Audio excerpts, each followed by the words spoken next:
მოგესალმებით. წარმოგიდგენთ ლოგიკური ჩარჩო ანალიზის შესახებ მოკლე ონლაინ პრეზენტაციის მესამე ნაწილს. ეს ნაწილი მოიცავს მიზნების ანალიზს, სტრატეგიის ანალიზს და ლოგიკური ჩარჩოწყლის შედგენას. ეს ნაწილი გასაგები რომ იყოს, მნიშვნელოვანია რომ ნანახი გქონდეთ ამავე პრეზენტაციის მეორე ნაწილი. განვაგრძოთ ლოგიკური ჩარჩო ანალიზის პროცესის ანალიზის ფაზა და წინა პრეზენტაციაში განხილული პრობლემების ანალიზიდან გადავიდეთ მიზნების ანალიზზე და ადვილი გასაგები რომ გავხდეს ეს ეტაპი, წარმოვიდგინეთ რომ პრობლემების ხე უნდა ამოვატრიალოთ ფაქტიურად თავდაღირა.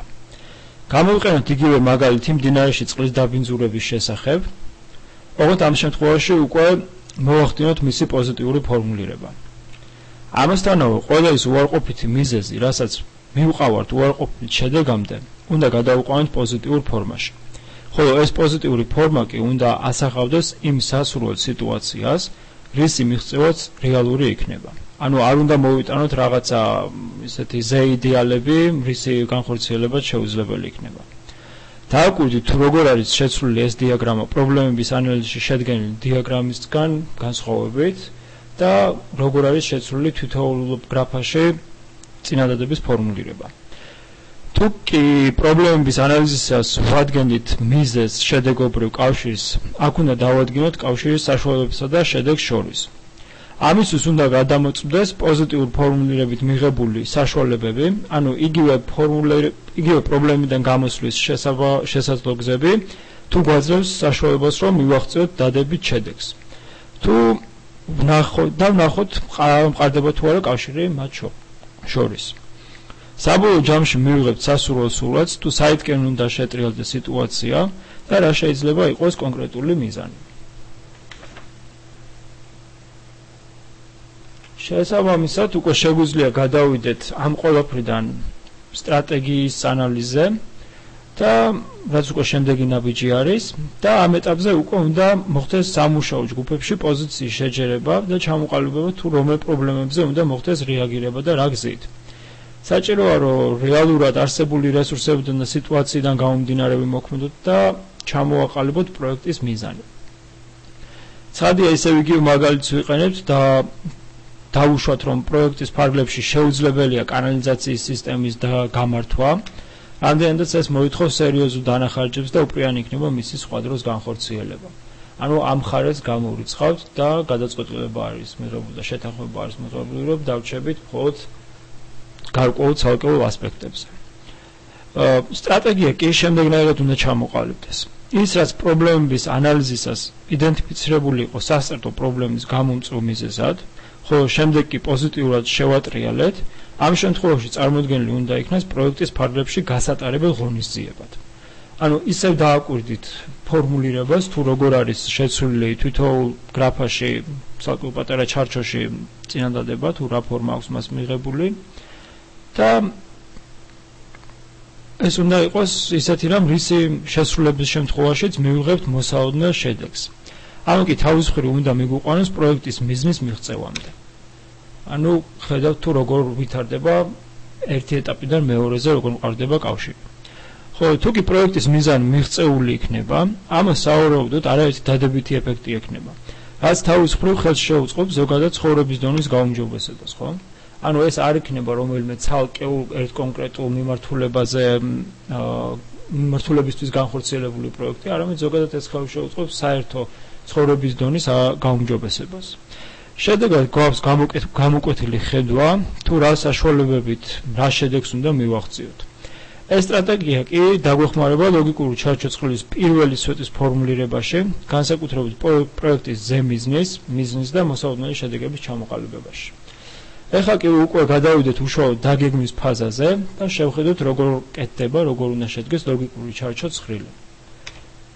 ამისთვის მინდა შემოგთავაზოთ უკვე კონკრეტულ ნაბიჯებად დალაგებული ცხრილი. პირველ სვეტში ცხადია ჩაჯდება ის ფორმულირებები, რაც დიაგრამაში იყო მოცემული და აქ უკვე მოქმედებს შემდეგი ლოგიკა, რომ თუ კი პროექტს გააჩნია ზემიზანი და გვინდა რომ პროექტის სახით ხელი შეუწყოთ არსებული სიტუაციის გაუმჯობესებას, მაშინ აუცილებელია რომ მივაღწიოთ დასახულ მიზანს, ხო?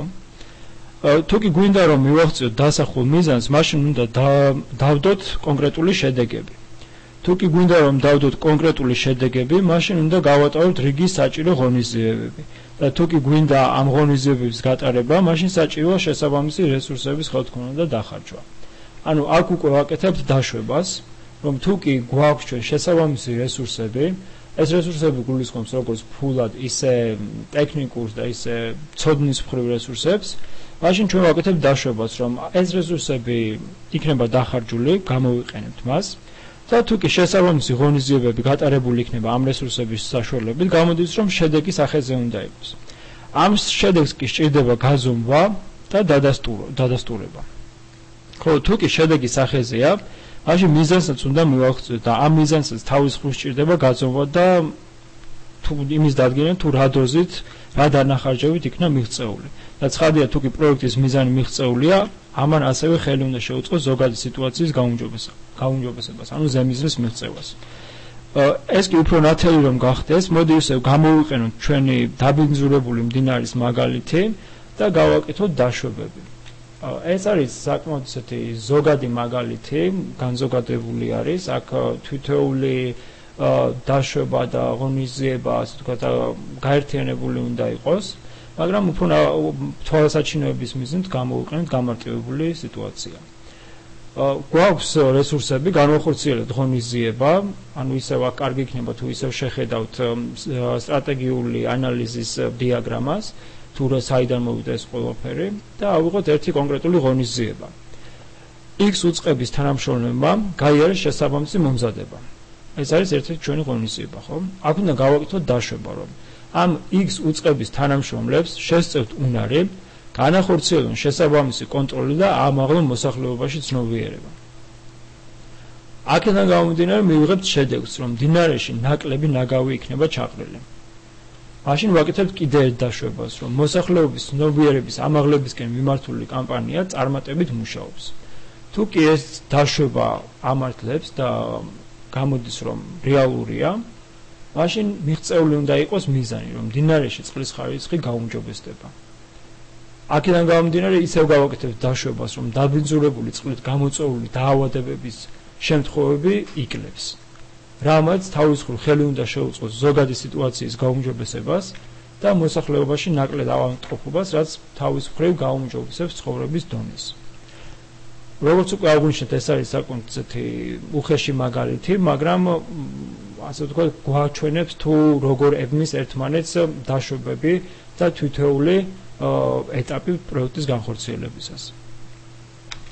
ლოგიკურ ჩარჩოცხლში ასევე დიდ ადგილს იკავებს ინდიკატორები, რომელიც მოცემული არის ცხრილის მეორე სვეტში და ეს ინდიკატორები აუცილებლად უნდა ეფუძნებოდეს და უნდა იყოს გაზომვადი, განხორციელებადი, რელევანტური, გზნობიარე და დროში განსაზღვრული. ასევე თითოეულ ინდიკატორს უნდა ებმოდეს შესაბამისი დამადასტურებელი წყარო. დამადასტურებელი წყარო კი უნდა აკონკრეტებდეს თუ რა ფორმით, ვის მიერ და რა სიხშირით უნდა ხდებოდეს ინფორმაციის მოძიება, რაც თავის მხრივ გაამყარებს ინდიკატორს და ხელშესაყრებს და რეალურს გახდის მას. ეს ორივე ნაწილი ლოგიკური ჩარჩოცხლის არის საკმაოდ ფართო და საკმაოდ მნიშვნელოვანი. სამწუხაროდ ამაზე ხა ჩვენ არ გავაკეთებთ ამის განხილვას. ეს შეგიძლიათ დამატებით მოიძიოთ ინფორმაცია. მოცემული არის ამ შემთხვევაში ყველა ის გამოყენებული წყარო თუ რა ის მიხედვითაც იყო აწყობილი ეს მოკლე ონლაინ პრეზენტაცია, რომელსაც შეგიძლიათ თითოეულ მათგანს დეტალურად გაეცნოთ მოცემულ ბმულებზე. გისურვებთ წარმატებებს და დიდი მადლობა ყურადღებისთვის.